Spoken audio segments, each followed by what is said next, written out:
Hey Flosstube, welcome back to my channel. My name is Jen and this is my fiber web where I talk about cross stitch and also sometimes knitting and crochet. Today I have a couple cross stitch projects to show you and a little bit of knitting, but I'm going to save the knitting for the end this time. It is Tuesday, February 24th. It is cold and very windy at my house, so if you hear some weird background noises, my house is just like really noisy in the wind. I don't even know what it is, but there's like noises that happen over here on this side of the house outside. So, sorry about that. I think my house was making noises like that in my last couple videos, and my mom said something to me and I was like, oh, I just sort of like tune it out. So, sorry if it's weird. It's just the ghosts at my house. So, I don't have a ton of stitching to show you because I've only worked on 2 projects since my last video. But I have been knitting a little bit, and I have made some good progress on the things that I did stitch on, so I figured I would just do a video. It might be a little shorter than usual today. We'll see. So let's just jump in. I also have a little bit of stitchy kindness and plans for my birthday, which is Monday, March 2nd. Okay, so the first thing I have to show you is a finish. This was a stitch along from last spring from Velvet Pony Designs, who is Pony Stitches on Instagram. And here it is. This is Wings of Spring, and it is completely done. So I started this stitch along on time, and I think I did the first 2 or 3 parts of it on schedule, and then I just stopped working on it. So it was about halfway done, I think, when I took it out. So I know it started with this big butterfly, and then maybe it went this way, and then like these 2 were done. So when I pulled it out, I had started on this butterfly and this beetle-y thing. I think like they had some of the dark blue and a couple other colors. But then these 3 along the bottom and this are all new. My son, Cole, who is 4, is really into bugs, and he was trying to name the different bugs, and he was a little bit grumpy about this one because of how many legs it has. So he was calling it a centipede, but it doesn't look like a centipede, but it's got a lot of legs, or maybe those are just like, I don't know, furry things. I don't know. But anyway, I love this color palette. This was very fun to work on. It was fun to color complete. I did it 2/2 on this mystery even weave, and it is the called for DMC shades except for this sort of turquoise color is supposed to be 996, I think, and I didn't have that color. So in the pattern it's a little bit less greeny, it's more of just like a light blue. And mine's a little more turquoise. But other than that, called for colors. And I do have a couple mistakes on this, but they are the type of mistakes that nobody is ever going to notice unless I point them out, so I'm not going to tell you. Neener. But yeah, I love this, and this will fit perfectly in an 8x10 frame, which I have right here. I did not stack my things in a logical order, so I'm not going to put it in this frame, but I just want to show you that it will, it'll be a good fit for a standard size frame. So there is my finish on Wings of Spring. So this is the only thing that I have finished this month so far, but that's okay. If you're new here, I am trying to focus on finishing roughly 40 whips this year, so I would like to be doing more than 1 a month, but I wanted to show you. So this was the mystery stitch along from Velvet Pony Designs from 2025, and I also did the spring stitch along, mystery stitch along from her in 2024, which is this one. And so she has a lot of patterns that are this style, like animal. I don't know what you call that, mosaic? I don't really know what I would call that. But this one was also like very fun to stitch, those big chunks of color. and I flew through the clues on this one when it came out. And then I tried to choose a fabric that was similar. So it's not the same fabric, but they're both sort of sky blue. And I think they still, like, they pair pretty well together, even though the color palette's different and the fabric's a little different. I did like this style a little bit better. Like, I had more fun. I kept up with this one. I think I finished this one like the day or the day after the last clue came out. So, she has a bunch of other, oh, that one, I don't know if I said, that one's just called Hair. Now I think you can still get the pattern. And she's got a bunch of other animals like that too. Okay, so the only other thing that I have stitched on since my last video is the full coverage piece that I chose to focus on this year, which is Copse. This is charted by Unconventional Cross Stitch, and it's artwork by Maggie Vanderwall.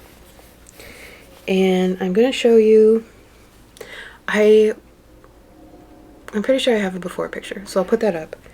And I'm going to show you, this is the corner that I started working on. And the last time I worked on this, I was trying to get it on a diagonal. So I was going through and just filling in so that I had as many like complete diagonals as possible, and I had a bunch of parked threads. And this time I got it out and I was like, I don't want to do that anymore.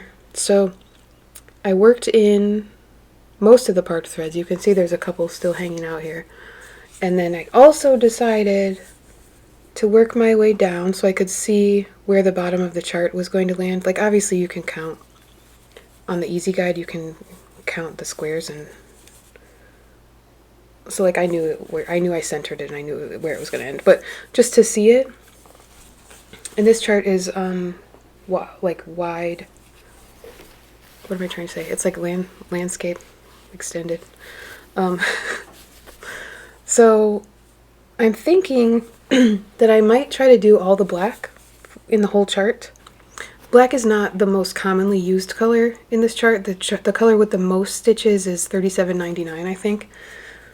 But there's enough 310 that I won't have to count too far, and it will take me basically all the way across, so I will be able to go use it as a landmark and work on whatever color I want. Okay, sorry, I had a little tickle in my throat, but I think I'm good now. I got a sip of water. Okay, so I was saying, I think I want to color complete black, which is like the 5th or 6th most used color in the chart. And that will give me landmarks so that I can work on whatever color I want. And maybe color complete this whole thing. That is my favorite way, I think, to do full coverage. And so far the only full coverage projects that I finished have been smaller. So I finished 2 like pretty small ones from Cross Stitch the Globe, and then I finished my chromatic dragon from Pain Free Crafts, which is like also, how many stitches was that? I don't remember. This one is the biggest one. If I finish it, it'll be the biggest one that I finished. And this one has about 150,000 stitches. And when I got this out earlier this week, I was like 3.5% done, and now I'm like 5.5% done.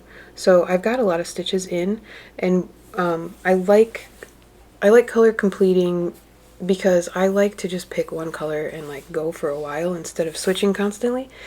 It feels like it goes faster and then it's satisfying. So anyway, I love this chart. I love the trees. I love the colors so far. I'm doing this 2/1 tent stitch, and I don't know if this is 25 or 28 count because I never know. I don't have a ruler handy. I would check. One of those two. So I feel like I'm going to keep working on this. I've been moving my nerd hoop around. I have a bigger nerd hoop than, like, you can see the size of the one I've been using, right? Like, I have one that's a size bigger, but that one I find awkward to like reach my arm around because like the width of it is, I guess it's like longer than my elbow to my wrist, so like reaching to the left side of it from behind is annoying. So I like the smaller size, but that means I do have to move it a little bit more often. So using the bigger nerd hoop, is like awkward. Using the smaller one means I have to move it more often, especially if I'm trying to like color complete and move across the whole thing, but I'm fine with it. I'll just fill in like all the black that I can and then move the hoop and just go across that way. It should be like six or eight different positions. I don't even know what I'm talking about anymore. I'm gonna keep working on this. I'm having fun with it. I like the color palette. It's not very spring, but I like autumnal colors, so it works for me. Okay, next I'm going to talk about my birthday plans. So last time I told you I wasn't sure if I was going to do a birthday start because I'm focusing on whips, and also the birthday starts that I've had the last couple years I have not gotten very far on, and I don't want to start another big giant thing. But just this morning I had an idea. So here's what I'm going to do for my birthday. I did a video not too long ago of like things that I would potentially enjoy starting soon, even though I'm focusing on whips. And these two Prairie Schooler charts were in that video. So I opened these up because I was trying to figure out if these squares are the same size. And this chart is kind of annoying, in my humble opinion. But I think they are. They don't look like, the charts don't look the same. I mean, maybe there was some time in between when they... Okay, this one's from 1992 and this one's from 1999. So there was some time in between. So it makes sense that they look different. But I think they are the same size. Although these have like more white space around them than these do. Whatever. My plan is I'm just going to pick one of these squares each time it's my birthday. And that way I will have a small finish. And my birthday is March 2nd, like I said, so it's usually in northern Illinois, like either 25 degrees and snowing, or maybe 70 and sunny, or anywhere in between and raining. Like, you never know. But I'm always ready for spring by the time my birthday rolls around. So I figured this would be nice to work on my birthday. Just some flowers every year. And then I don't have a big giant project that I feel guilty about not working on for the rest of the year. So,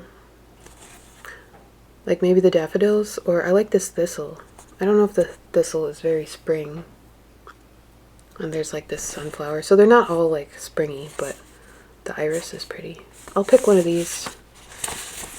And yeah, I think the squares are the same size, but the style of these is a bit different. So I don't know if they would mix and match very well, or maybe I'll make little pillows or something. But that's my plan. I'm going to pick one of these and stitch it on my birthday, which is Monday, March 2nd. If you would like to join me with any Prairie Schooler, New Start or Whip, or, you know, whatever you feel like, that would be fun. Okay, and then I have a little bit of stitchy kindness. I don't have fabric picked out for that or anything, but I'll just find something. So my friend Kelly sent me... I knew she was going to send me this chart. This is the Artsy Housewife Flora. So during my Gonna Be Owl Right sale in September of last year, Kelly was working on this, and I started Una Owl, and then she was like, do you want me to send you this when I'm done? And I was like, absolutely, yes, that would be amazing. And then she realized that the fabric that she probably had enough to give me the leftover, and she would fit. So she sent me the fabric, which is 40 count Zweigart Verdal even weave in, what does this say? Morning Coffee. Is that the called for? We don't know.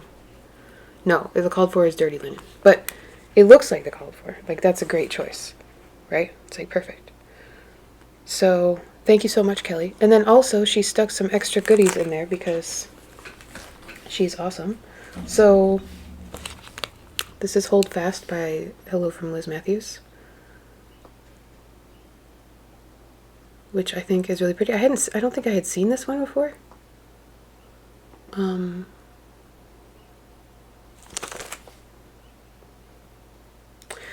Kelly did send me a message and ask if I wanted, so I did know this one was coming too. But that, and then she sent me a project bag with the snowmen. because she heard me whining on one of my videos that I don't have enough project bags. So this is a dot dot goose one. So I have not gone through my wintry or Christmassy projects yet to see if there's one that would like to live in here, but I'm sure that there is. And then this will be a nice segue. She also sent me this skein of yarn from the Whimsical You, which is going out of order again. I just knocked everything over, but look how well this matches Wings of Spring. Same.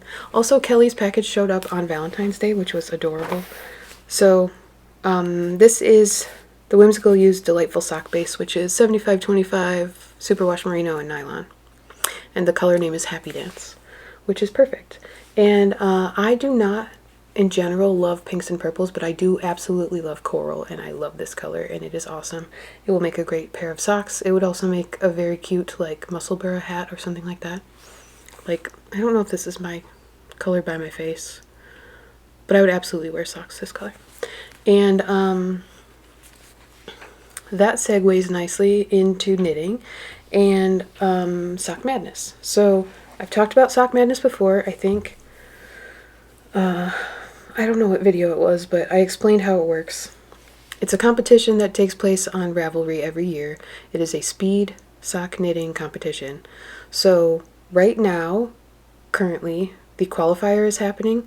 So if you did not register, you can no longer register for this year's Sock Madness competition. But once you register, the deadline is usually Valentine's Day every year. So beginning of February, there's like 2 weeks for registration.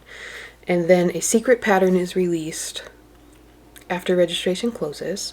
And you have 2 weeks from the time it releases to finish it and submit your pictures of your completed socks, and if they get approved by the moderators, you get put onto a competition team.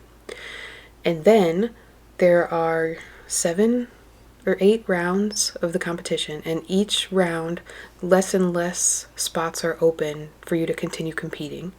So depending on how big the teams are, there's usually 26 teams, one for each letter of the alphabet.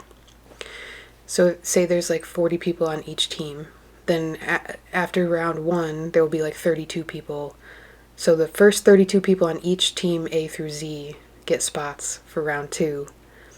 And all of the sock patterns are secret, so nobody knows what the pattern is going to be until it shows up in everyone's email inbox. And there are minimum specifications for the socks, so there's you have to knit. If the sock pattern has 3 or 4 sizes, they will say what the minimum is that you have to knit, and how long your cuff has to be, how long the leg has to be, so that it's fair. And you can always make your socks bigger than that, but if you make them smaller, then they're not going to count. And nothing happens if you don't finish your socks or you decide to bow out. You can still participate. Once you qualify, you still get all the sock patterns for free. Even if you drop out in the first round, you still get the patterns. You can knit along with everyone else. You can cheer your teammates on. And some of the patterns are wacky. They usually are trying to stretch your skills and give you some sort of new or difficult task. There's interesting construction oftentimes. So there's knitters from all around the world. It's very fun. I did it a couple years in a row. I did not participate last year, and this year I decided to jump in again. So I'm not done with my qualifiers yet. I'll show you those in a second. Before the competition started, I decided to get out one of my whips from a previous Sock Madness and see if I could finish it, and I did. So I'm going to show you a finished pair of socks. These are from 2022's Sock Madness. I think it was Sock Madness 16. Yeah, because it's 20 this year.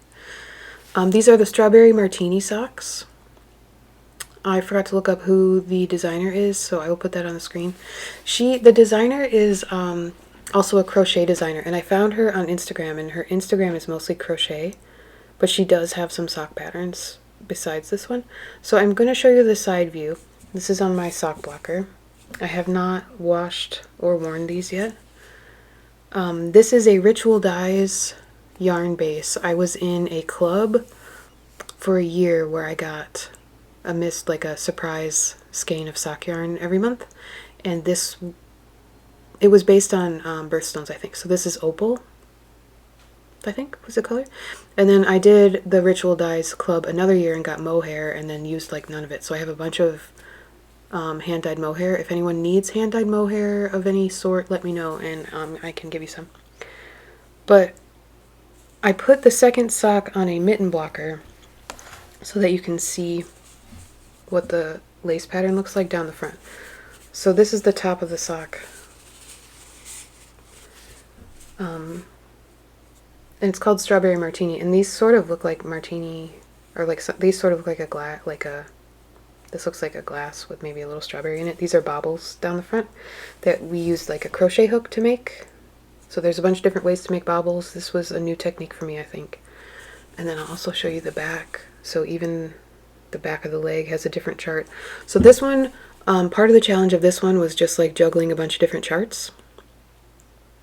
So there's a chart for the cuff, a chart for the front, a chart for the back, and then this one has, it's called a strong heel. So instead of doing a heel flap and then decreasing the gussets on the side, you increase to create the gussets as you knit down, and then when you turn the heel, you get rid of all those increases and you're just right immediately back to your stitch count for your foot.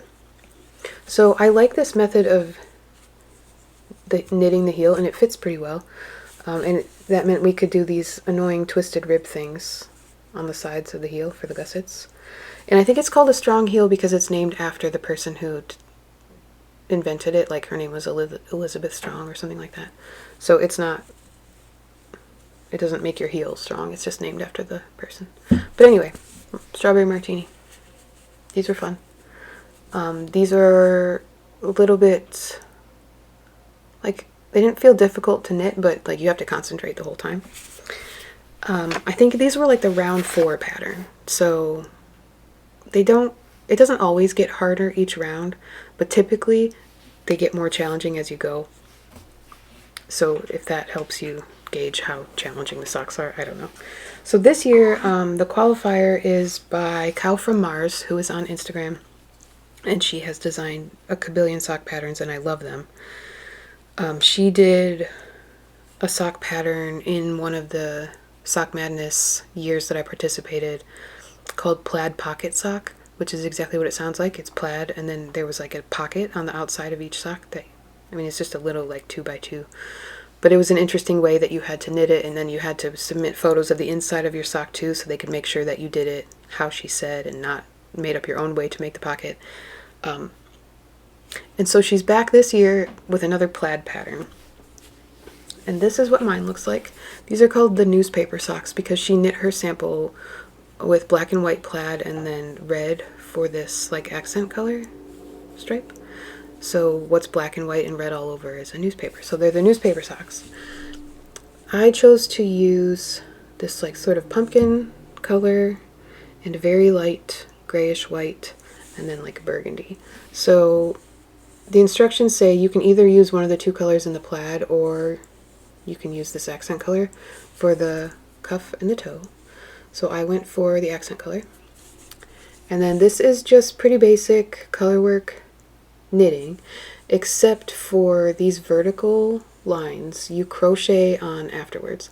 So when you get to these vertical lines when you're knitting, they are purls. So you have columns of purls. And then you do surface crochet through the purl bumps at the end to make these vertical lines with your, in my case, burgundy yarn. So like if you look close and stretch it apart, you can see that there's like orange behind there. I don't know if you can see, I can see.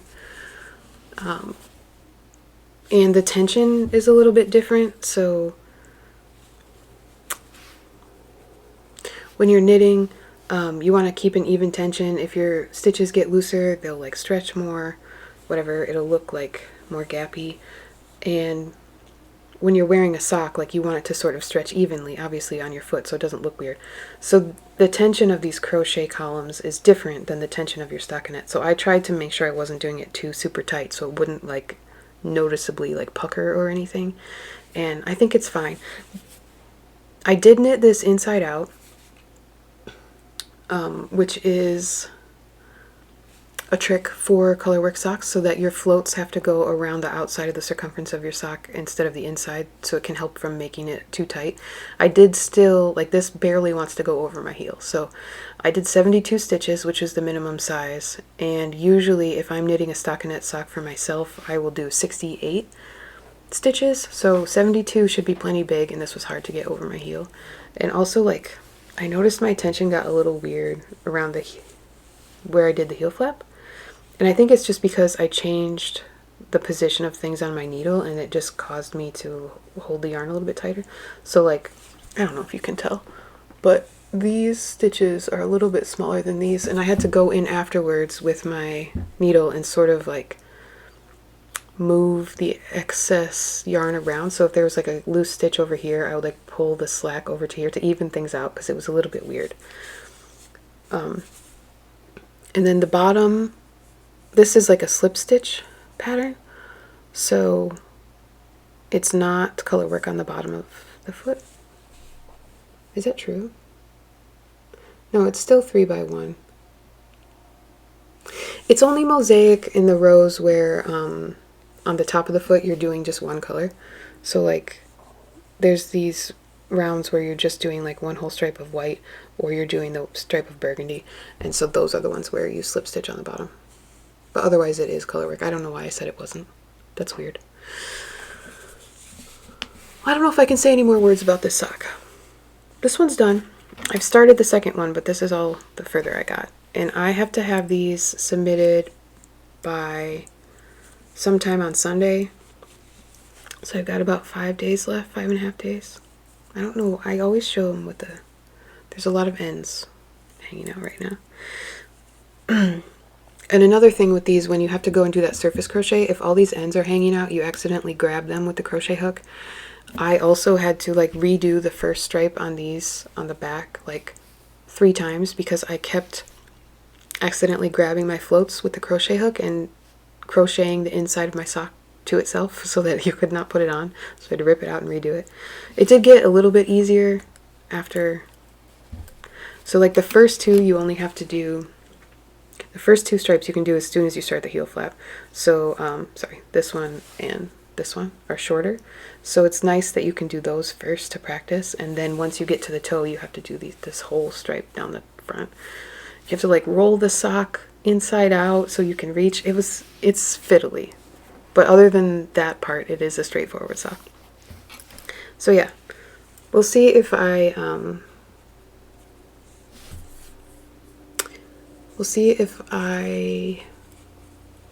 get this done in time to actually be part of the competition. And then I'll show you. So I am using this Langja wool. I don't know if that's how you pronounce it, because I don't know.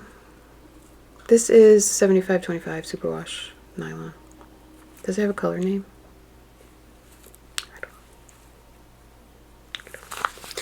And then I'm using West Yorkshire Spinners Signature 4-ply in Nutmeg.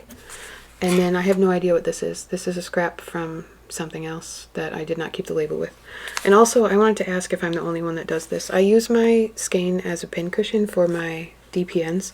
So like when I'm knitting the toe and I'm getting ready to Kitchener it and I'm taking the DPNs out, because you go from having, well, I go from having 5 down to 2. I just like stick them in here, and I noticed it's like a pin cushion. I don't know if other people do this or if it's weird, but I have like spiky porcupines that are. I sat on my sock needles. I forgot. I was working on, I think it was the strawberry martini socks, and I had set the sock down on like the armrest of my chair, and then I got up and did something, and I came and sat down, and I like plopped down in the chair. I did not gently sit down, I just like plopped. And the sock, I took the sock with me, and I sat on it, and it stabbed into my leg, and one of the needles stabbed into my pillow, like my lumbar pillow, and then I like yelped, and I got up and then I grabbed the sock and like 3 of the needles came out of it and there were loose stitches everywhere. I had to go and pick them back up while trying to decide how badly my leg was stabbed. And these are not like super sharp, so it's like you know, trying to cut something with a spoon. Like, it's harder to do and then also hurts more if you're successful. That hurt. I do not recommend sitting on your DPNs. That's the first time that's ever happened to me. Not fun. Okay, and then one more thing I want to show you. A while ago, my mom blocked this shawl for me, and I don't think I ever showed it to you after it was blocked. So if you've been watching, you have seen this, maybe. I knit, this is the Fa La La Fade. It is a free design from Beata Jezek, who is the owner of Hedgehog Fibers, and you can find it on the Hedgehog Fibers website. And I knit this using an advent calendar from the Whimsical You, which is the same brand as this yarn that that Kelly gave me. This the advent calendar was based on Bridgerton, which I just finally watched season 3. I had not watched season 3, so I watched that a couple weeks ago, the whole thing, and then I still have season 4 to watch, so that's exciting. But anyway, the last time I showed this to you, it was knitted, but it had not been blocked yet, and so my mom blocked it for me, and I had this weird hump thing from this garter band cast on, and she did a really good job of minimizing the weirdness of that. And we have like the feather and fan happening and the little ripply edge, and I love it. And I thought I had woven in all the ends, but I was just looking at it right before this, and there are a few left that I didn't catch right here, so I'll have to weave those in. I don't know what happened, but yeah, I thought I would show it to you blocked. I have a project page for this on Ravelry, but I don't have a single picture of it because I didn't want to take a picture when it was all scrunched up, and then I wanted to wait for it to be blocked, and my mom blocked it, and it's just been like sitting on this desk in a bag. I don't know what I'm doing here. Okay, there we go. Pretty. I was just thinking, I knit this in fingering weight, but it feels squishy, and that's because you hold the colors double. So you can go from 2 strands of one color and then hold the next color together with it, so the blends happen more smoothly. So it's nice and squishy and warm. Fa La La Fade. Free pattern. Would recommend. Very relaxing. Okay. Oh, I will also mention I started that crochet along from Tony Lipsy and Hobie Yarn, and I showed you guys my hexagons last time, and they are still right here, and I have not done any new ones. So I think part 4 just came out today, and I still only have part 1 done. I have a whole bunch of yarn behind me ready to be used for this, and I just have not felt like crocheting. So that is all I have. I will hopefully next time have my qualifier socks done to show you, and I will have started my Prairie Schooler flower sampler thingy for my birthday. And then also, if you are a full moon stitcher and you would like a full moon reminder, the next full moon is March 3rd. It is the worm moon. I think there is a lunar eclipse, so the moon will be like orangey, dark colored. Yeah. So if you're doing full moon stitching, Tuesday's the day.